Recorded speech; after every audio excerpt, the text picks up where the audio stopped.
고혈압이 있다고 진단을 받으면서 흔히 듣는 말이 있죠. 짜게 드시지 마세요. 하지만 이 조언만으로 높아진 혈압을 해결할 수 있을까요? 소금을 줄이는 것도 물론 중요하지만 그 한마디로 끝내면 정작 중요한 원인을 놓칠 수 있기 때문입니다. 오늘은 고혈압을 소금 문제로만 보지 말고 몸 안에서 어떤 일이 벌어지고 있는지 같이 정리해 보겠습니다. 자, 먼저 나트륨 섭취 문제부터 명확히 정리하겠습니다. 나트륨을 줄이라는 조언이 틀렸다는 뜻이 아닙니다. 실제로 한국은 평균 나트륨 섭취가 하루 3136mg 정도로 보고되고 세계보건기구가 권하는 2000mg보다 높은 편입니다. 그래서 국물이나 찌개를 자주 먹는 습관, 소스나 젓갈, 김치처럼 나트륨 함량이 높은 반찬을 반복해서 먹는 습관을 조절하는 건 여전히 기본입니다. 다만 문제는 소금만 줄이면 해결될 거라고 믿는 순간부터 생깁니다. 나트륨이 혈압을 올리는 기전은 맞습니다.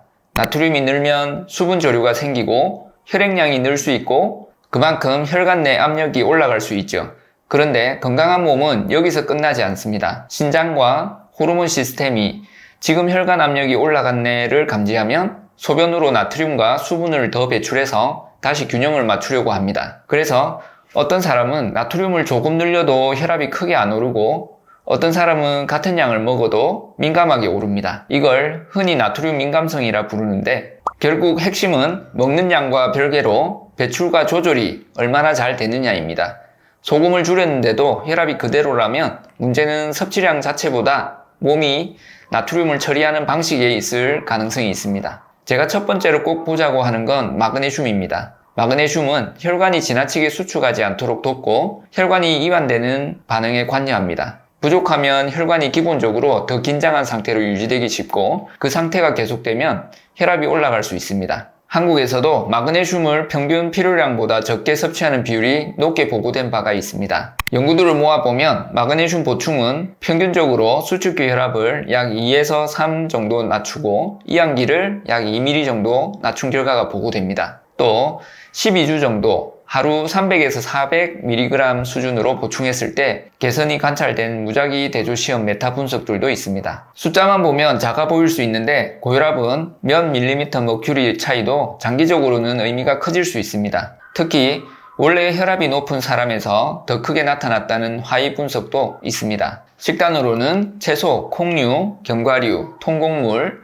해조류처럼 미네랄이 많은 식품을 늘리는 게 출발점이고요. 다만 콩팥 기능이 떨어진 분은 보충제 선택이나 용량이 달라질 수 있어서 이런 경우는 의료진과 상의하는 게 안전합니다. 두 번째는 인슐린입니다. 많은 분들이 혈압과 인슐린을 따로 생각하시는데 인슐린이 높은 상태가 오래가면 신장은 나트륨 배출을 줄이고 수분 저류를 늘리는 방향으로 기울 수 있습니다. 그래서 인슐린 저항성, 복부 비만, 당뇨 전 단계에서 고혈압이 같이 오는 경우가 흔합니다. 여기서 제가 강조하고 싶은 건 체중이 많이 빠져야만 혈압이 내려간다가 아니라 대사 상태가 바뀌면 혈압도 같이 움직일 수 있다는 점입니다. 실제로 어떤 분들은 체중 변화가 크지 않아도 정제 탄수화물과 당류를 줄이고 식사 패턴을 정리했을 때 혈압이 먼저 내려가는 경험을 하기도 합니다. 특히 밤에 달달한 간식이나 음료가 습관처럼 들어가 있으면 그 한 가지만 끊어도 아침 혈압이 달라지는 경우가 있습니다. 여기서 과당과 요산 이야기를 짧게 해야 합니다. 단맛이 강한 음료나 가공식품을 통해 과당을 많이 섭취하면 요산 생성이 늘 수 있고 요산이 높아지면 혈관 기능과 산화질소 시스템에 불리하게 작용할 수 있다는 근거들이 있습니다. 다만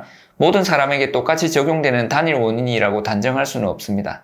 그래서 접근은 단순합니다. 혈압이 높은데 단 음료, 달달한 간식, 액상과당이 들어간 제품을 자주 드신다면 그 부분을 줄이는 것만으로도 인슐린과 요산 쪽이 같이 정리되면서 혈압 조절에 더 유리하리라고 생각합니다. 세 번째 축은 칼륨입니다. 칼륨은 신장이 나트륨을 배출하는 데 관여하고 혈관 반응에도 영향을 줍니다. 한국인 영양 섭취 기준에서는 성인 칼륨의 충분 섭취량을 하루 3500mg 정도로 제시하는데 현실 식단에서는 그만큼 채우기 어려운 경우가 많습니다.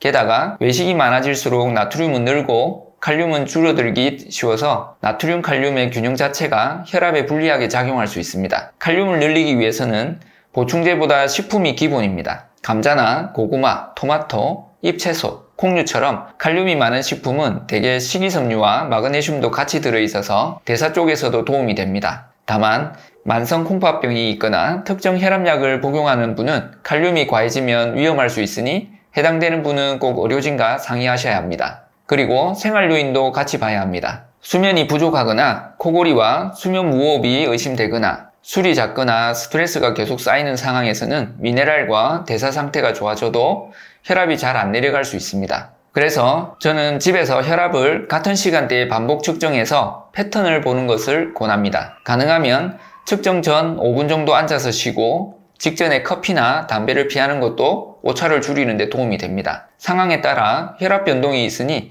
여러 차례 측정으로 평균 흐름을 보는 게 더 정확합니다. 정리하면 저는 고혈압을 볼 때 소금을 줄이는 것을 출발점으로 두되 거기서 멈추지 말자고 말씀드리고 싶습니다. 소금을 줄여도 혈압이 그대로라면 마그네슘과 칼륨 같은 미네랄 균형, 인슐린 저항성과 당류 섭취까지 같이 점검해야 합니다.